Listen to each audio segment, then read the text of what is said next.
Chers amis, bonjour, je suis heureux de vous retrouver dans cette nouvelle vidéo. Je vous avais parlé de la 635 et je vous avais dit que je vous ferai une vidéo dédiée à cette munition.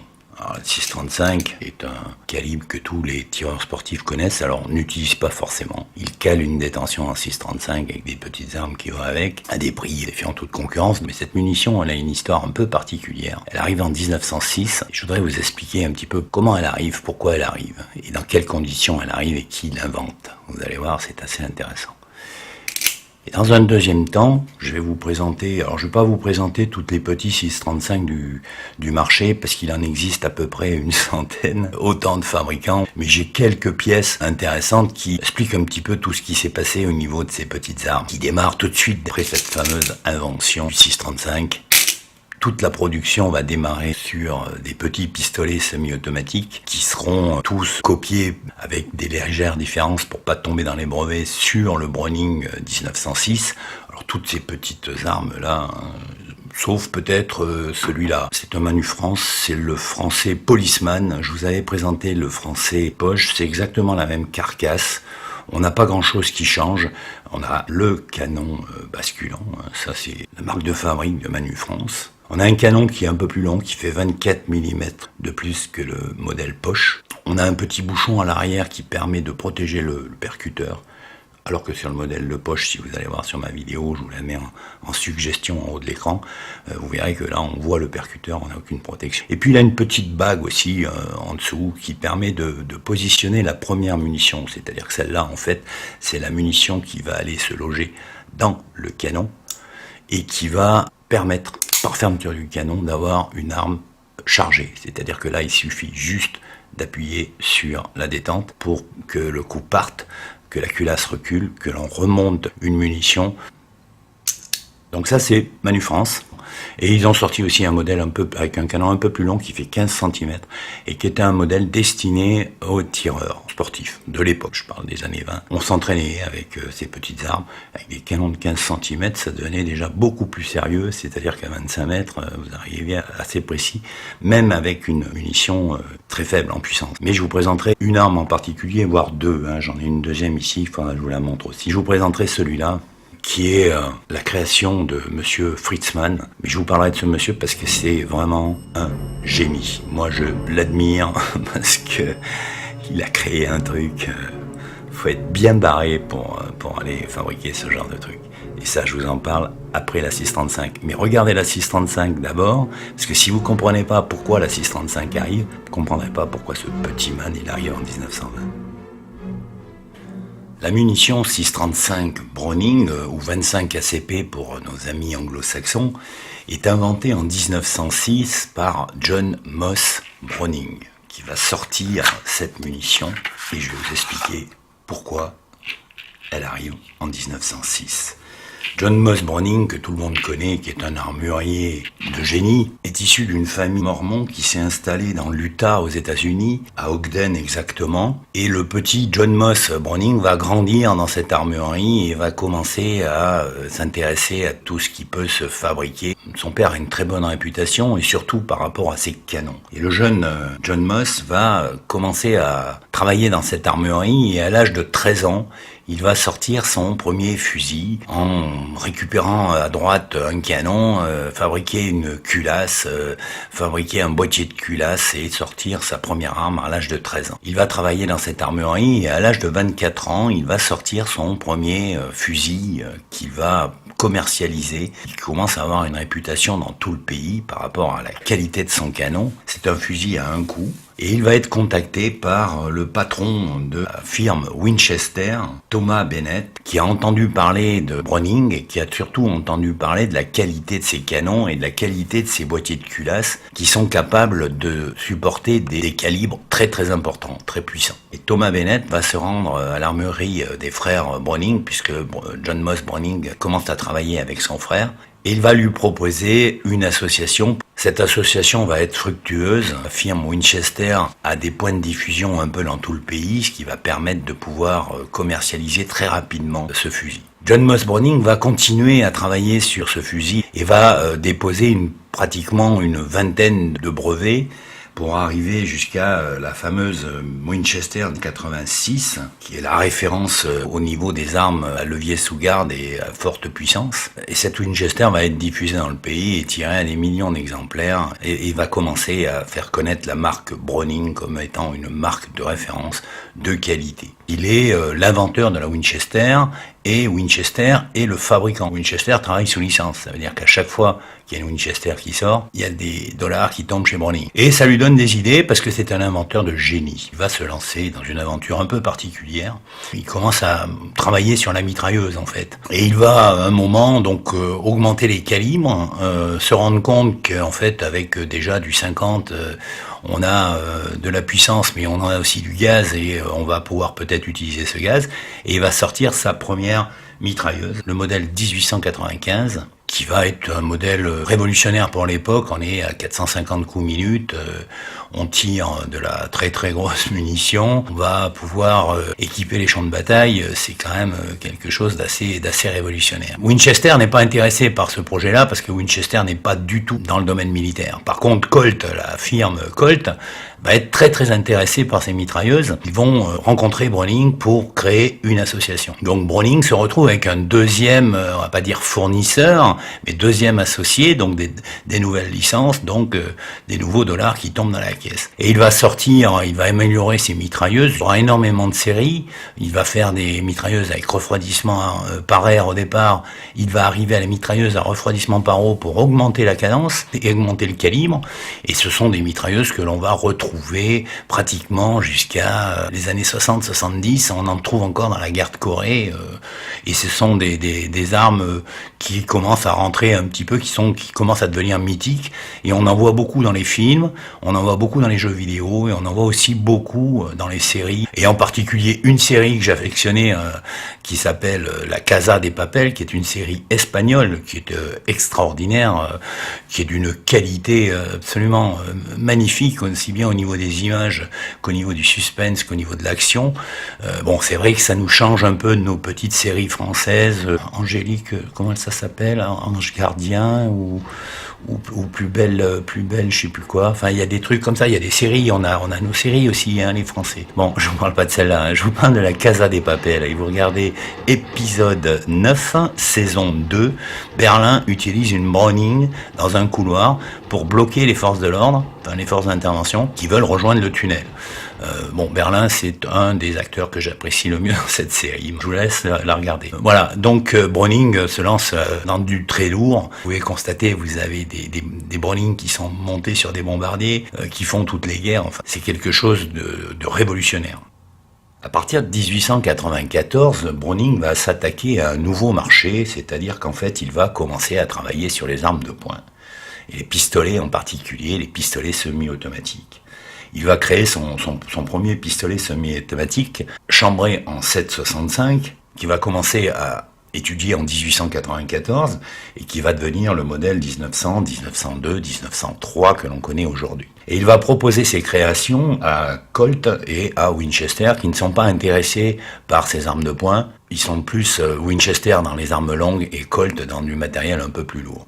Et il a la chance de rencontrer le directeur commercial de la FN Herstal, la fameuse fabrique d'armes belge, qui était située à Liège, monsieur Hart Auberg, qui va être très très intéressé par ces armes de poing. Et il va lui faire rencontrer son patron, Henri Fernet, le directeur de la FN, qui va lui proposer une association pour développer ces armes de poing et surtout commencer à travailler sur le marché européen parce qu'il y a énormément à faire. Il développe son modèle 765 et le patron de la FN, Henri Fernet, va lui proposer un autre marché en lui disant voilà, il faut absolument que l'on rentre dans le marché civil de l'arme de poing parce qu'aujourd'hui, on n'a pas grand-chose, voire rien en Europe. Hein. On est toujours sur des modèles poudre noire avec des calibres tous différents, c'est-à-dire que chaque fabricant de Bulldog ou de Velodog fabrique sa propre munition, du 6 Velodog, du 320, du 380. Donc on a une multitude de munitions et une multitude d'armes. Il n'y en a rien qui est vraiment très très sérieux.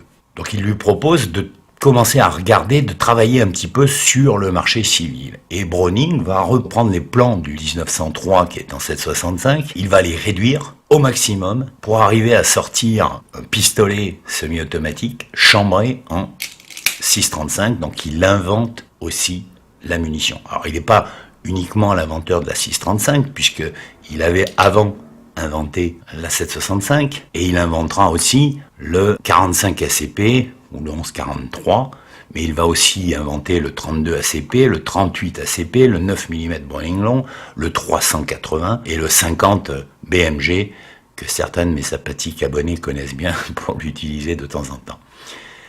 Et à partir de ce moment-là, il va commencer à travailler sur ce petit pistolet et il va sortir en 1906 le Browning 1906. Alors c'est la révolution en Europe. On sort une munition unique, 6,35, et on sort un pistolet. Tous les fabricants européens, que ce soit les Belges, les Allemands, les Anglais, les Espagnols, qui sont toujours un petit peu en train de fabriquer ces armes-là à poudre noire, vont se rendre compte très très vite qu'ils sont dépassés totalement. C'est-à-dire que leur petit marché, leur petite entreprise risque de disparaître très très vite parce qu'on arrive avec du nouveau matériel. Ça bouge très très vite dans les armes. C'est un petit peu comme dans les téléphones aujourd'hui. En l'espace de quelques années, voire quelques mois, ça va vite dépasser. Alors, pour subsister, les fabricants d'armes traditionnels européens vont essayer de tricher, c'est-à-dire qu'en fait, ils vont sortir des petits Vélodog en 6,35, chambrés en 6,35, puisque c'est devenu vraiment la munition qu'il faut avoir, c'est-à-dire que toutes les autres munitions vont disparaître. Donc le 6,35, c'est ce qui reste, voire le 7,65 pour certaines armes aussi. On va sortir des Vélodog en 7,65 pour essayer de coller au marché. Tous les fabricants vont s'y mettre. C'est la révolution, il faut passer. Mais entre un pistolet semi-automatique miniature, comme vous pouvez avoir ici par exemple, et un Vélodog, il n'y a pas photo. Les clients ils vont partir sur le pistolet semi-automatique. Surtout à la sortie, les pistolets semi-automatiques sont moins chers que les Vélodog parce que la fabrication est beaucoup plus simple. Alors certains fabricants, en l'occurrence des fabricants qui font du luxe, vont sortir aussi leur petit 635. Alors là, je vais vous présenter un modèle qui est absolument extraordinaire, que j'ai trouvé un peu par hasard sur Internet, chez un fournisseur. Alors je fais rarement de la publicité sur mes vidéos, mais là il faut quand même que je vous en parle de ce monsieur, parce que si vous avez l'intention, si vous êtes passionné par ces petites armes, et si vous avez l'intention de faire un achat intelligent, de partir en toute confiance, je vous conseille d'aller chez centremilitaria.com et vous verrez que vous avez affaire à quelqu'un de très très sérieux et vous avez, je vous mets son site, je le fais rarement, mais je vous en parle là parce que c'est quelqu'un qui est très très très sérieux, c'est assez rare sur internet. Et là vous avez par exemple un modèle qui va être fabriqué par, on va dire, un couturier, c'est l'entreprise Fauré-Lepage qui est installée à Paris, on va le retrouver ici. Et ils sont spécialisés dans le luxe, dans la maroquinerie, dans les lames, dans les épées. Leur société existe depuis 1716, donc c'est une vieille, très très vieille société. Et ils vont eux aussi se lancer dans l'aventure et ils vont sortir des petites armes.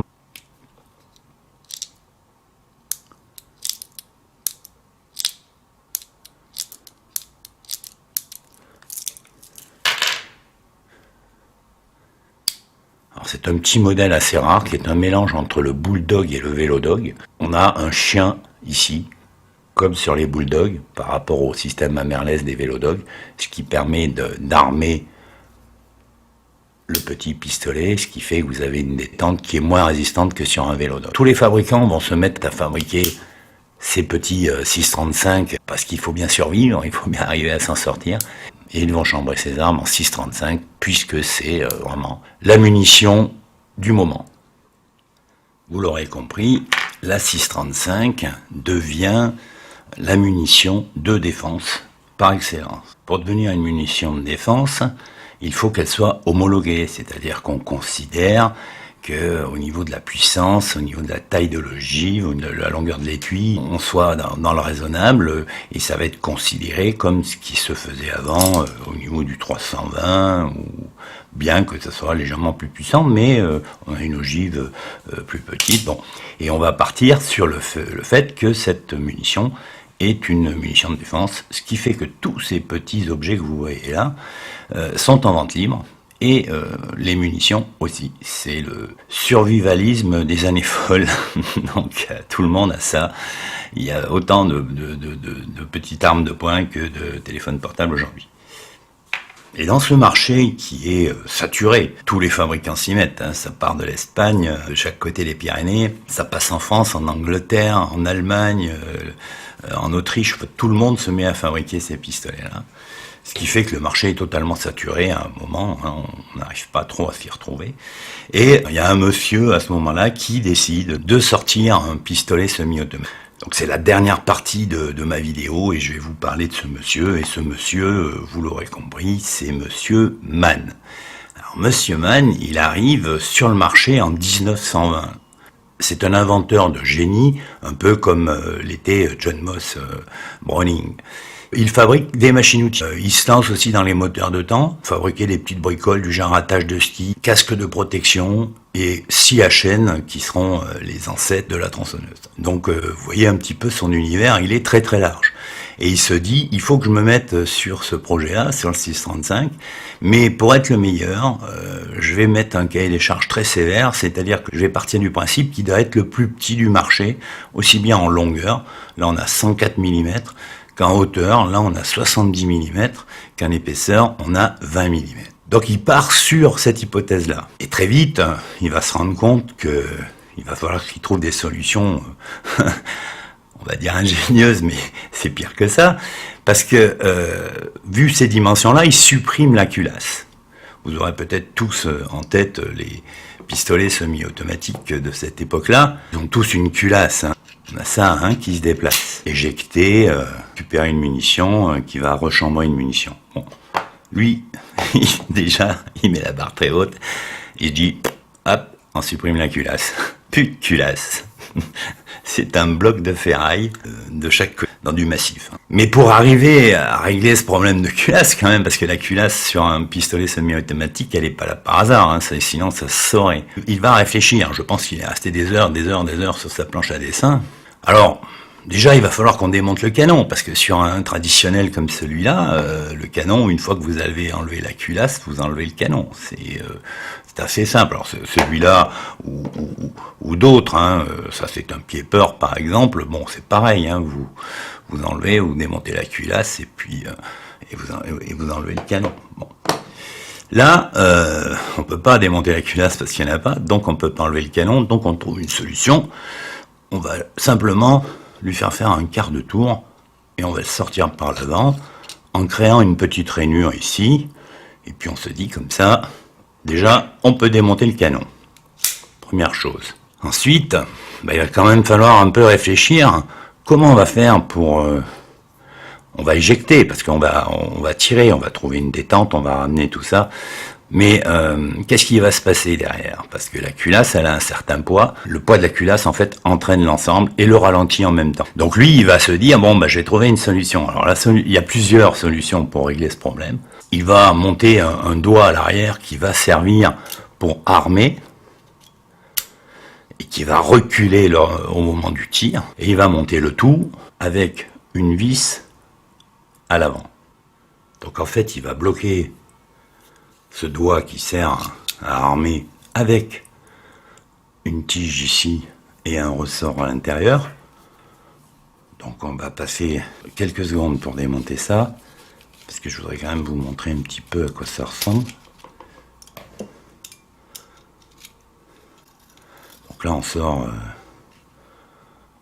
le ressort et sa tige, hein, et sa vis en fait. Hein.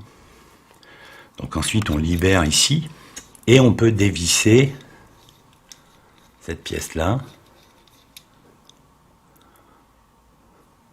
On peut sortir le percuteur.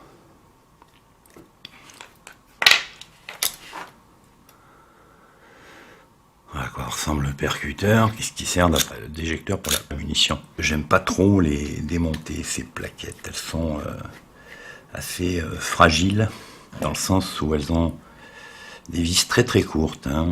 Donc là on a une carcasse qui est ouverte ici, à ce niveau-là en fait. Donc là il y a un tout petit bouton là, qui est à fleur, donc on risque pas l'incident de tir en faisant tomber le chargeur. Donc il faut appuyer sur ce petit bouton, il faut vraiment envoyer l'ongle et vous sortez le chargeur. Et c'est un chargeur de 5. Puis au niveau de la qualité de fabrication, c'est vraiment assez fou. Ces petites tôles repliées derrière. Donc voilà ce que monsieur Mann nous invente. C'est quelque chose de dingue, parce que techniquement, il faut quand même bien réfléchir. Alors il a eu quelques soucis au début sur ses premiers. Tout simplement parce que sur un traditionnel, en fait, on a la carcasse qui recule, la masse de la carcasse qui ralentit l'éjection pour pouvoir avoir un cycle convenable, comme on est à culasse non verrouillée. Et sur le canon, dans la chambre, on a une petite rainure circulaire que l'on aperçoit légèrement. Cette petite rainure a été usinée. Et cette petite rainure, en fait, sert à freiner l'éjection de l'étui. Dès que vous avez tiré, l'étui gonfle, prend la forme de la chambre. Et si vous avez des rainures importantes sur certaines chambres, je pense au revolver en particulier, vous risquez d'avoir des douilles qui sont difficiles un peu à sortir. En fait, c'est parce que votre chambre n'est pas miroir, quoi. Et là, justement, notre ami va chercher le détail, et c'est-à-dire qu'ici, vous voyez, à ce niveau-là, vous avez un petit renflement qui est en fait la petite rainure circulaire que l'on a vue dans la chambre et qui est censée ralentir le recul en freinant l'étui un petit peu dans la chambre. Donc c'est une modification qu'il a apportée. Son petit pistolet marche très très bien. Le problème, c'est qu'il arrive un peu tard. Il arrive en 1920. Et en 1920, il y a déjà énormément de pistolets sur le marché. Il y en a une quantité industrielle. On en recense une centaine et autant de fabricants. C'est ce que je vous ai dit au début de la vidéo. Et Mann va pas tenir. C'est du 1920-1921 parce que quand on regarde à ce niveau-là, vous avez un numéro de série ici, au niveau du bouton. Là. Vous avez un numéro de série ici, et vous avez un tiret, et vous avez 21 derrière.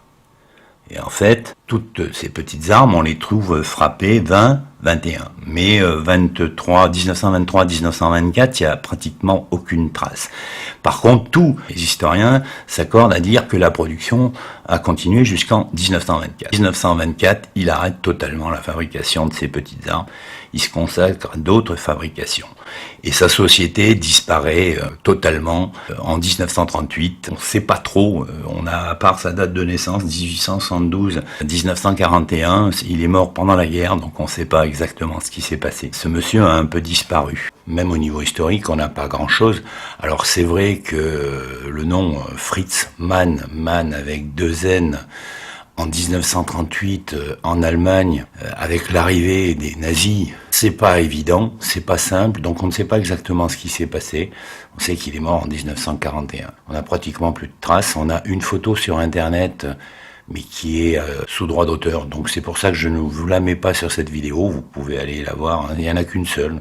On voit un brave monsieur fumer une pipe bavaroise. Je l'ai mise sur une de mes vidéos d'annonce. Voilà, donc je voulais quand même vous parler de ce petit pistolet Fritz Mann qui a une particularité, la dernière, je vous en parle à la fin, c'est qu'en fait ce pistolet étant très rare, puisqu'il a été tiré en quantité réduite, la fabrication démarre en 1920 pour s'arrêter en 1924. Ça, c'est la théorie. On n'a pas vraiment de traces. La rareté de ce petit pistolet fait qu'à partir de 1986, il va être classé en 8e catégorie. En 2013 et en 2018, il sera classé en catégorie D2. Ce qui fait que c'est le seul et unique pistolet semi-automatique classé en catégorie D2. C'est en fait sa rareté qui fait un petit peu le classement exceptionnel de cette petite pièce. Les Américains sont absolument passionnés par les armes de cette époque, les armes européennes de cette époque, et on en trouve énormément aux États-Unis, et aux États-Unis, c'est vendu aux enchères. C'est-à-dire que ces petits pistolets qui sont de plus en plus rares sont vendus dans des ventes aux enchères et peuvent atteindre certains exemplaires dépasser les $10 000. En Europe, ça commence à être un petit peu compliqué aussi, parce qu'il y a de moins en moins d'exemplaires. Et si on cherche un exemplaire de bonne qualité, alors bon, vous avez pu constater, on a quelques petites marques au niveau du bronzage, hein, ce qui n'empêche pas le très très bon fonctionnement, parce que techniquement, celui-là, au niveau des pièces, il est parfait. Le bronzage ici, c'est un peu logique parce que vous avez des prises en main qui se font comme de cette façon-là, et ce qui veut dire que certaines personnes ayant une transpiration légèrement acide au niveau des doigts arrivent très très vite, vous leur donnez une arme 10 minutes en main et vous avez déjà le bronzage qui s'en va. Ça, c'est une question vraiment d'acidité au niveau de la transpiration. Vous avez ici une petite sécurité, je n'en avais pas parlé, vous avez une petite sécurité toute simple, hein, qui agit sur la détente directement, avec un petit doigt qui sort ici lorsque vous avez une munition qui est chambrée. Donc voilà un petit peu l'histoire de ce pistolet. Je voulais absolument rendre hommage à ce monsieur, à monsieur Friesman, et c'est la seule chose que j'ai trouvée pour parler de lui. Pour parler aussi de la 635, parce que au départ, on parle de cette munition, et cette munition qui va être la munition de défense du début de notre XXe siècle, avec toutes les petites armes qui vont aller avec. Alors on considère que cette munition n'est pas dangereuse, n'est pas létale, comme on dit. Bon, il y a quelques cas où on s'est rendu compte que ça pouvait quand même poser des problèmes, et en particulier, et ça je vous en avais parlé dans une autre vidéo sur le français 635, Madame Caillot, ça se passe en 1914, qui est la femme du ministre des Finances, Monsieur Caillot, qui est sous le gouvernement de Doumergue, va tuer le patron du Figaro, Monsieur Calmette, parce qu'il est en train de préparer des papiers, il sort des papiers pour attaquer son mari, et elle va aller chez un armurier en vogue de Paris, acheter un petit 635 Browning 1906, elle va vider le chargeur, et sur les 6 munitions, il n'y en a que 2 qui vont l'atteindre, une qui va rester bloquée dans son portefeuille, et l'autre qui va le toucher au ventre, et il va avoir une hémorragie. Donc on est en 1914, donc les secours sont moins rapides et moins performants, et il va mourir d'une hémorragie. Alors on a quelques cas comme ça, alors c'est vrai que ça fait énormément de pub pour le Browning 1906, mais bon, ça reste des munitions qui sont forcément dangereuses et létales. Je vais faire une vidéo et je vais faire des tests de pénétration. Vous connaissez comment je pratique avec des tolls, hein, et je vais tester un petit peu tous ces petits 635, sachant que je risque d'avoir peut-être un peu des surprises avec le français, puisqu'on a un canon qui est quand même assez long. Donc au niveau pénétration, je pense qu'on doit être encore plus performant. Je vais vous dire à très bientôt pour de nouvelles aventures.